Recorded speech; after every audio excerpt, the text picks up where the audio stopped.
አስቀድማችሁ የእግዚአብሔር መንግስቱን ጽድቁን ምን አድርጉ? ሌላው ምን ይሆናል? ተጨማሪ ነገር ላይ ነው እየደከምሻለሽ። ፍሬ እንዳለና እንደሌለ በሮሜ ካላችሁ ሰዎች ፍሬ እንዳላችሁ እንደሌላችሁ ለማወቅ ለማውረድ ፈልጌ ምን ሆንኩላል?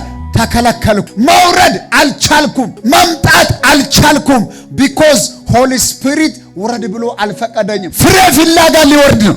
መንፈሳዊ ነገራቸው ምን ያህል ካፓሲቲያቸው እንደጨመረ ለማወቅ ነው። ቤተ ክርስቲያን እየተመላለስክ እንዲሁ ነው ያለው።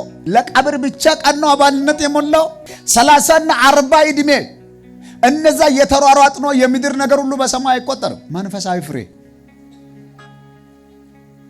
መንፈሳዊ ፍሬ ጨምረሻል ጨምራል ወይስ እንዲሁ ነው?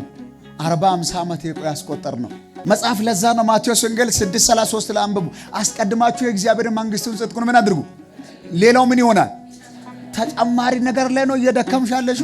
ኢየሱስ ለዛ ነው ፍሬ አልባ ዛፏን ረግሟት አልፎ ሲመለስ ደርቃ ነው የተገኘችው። ባንተ ስፒሪቹዋሊ ላይፍ ላይ ፍሩት አለ፣ መንፈሳዊ ለውጥ አለ፣ እድገት አለ።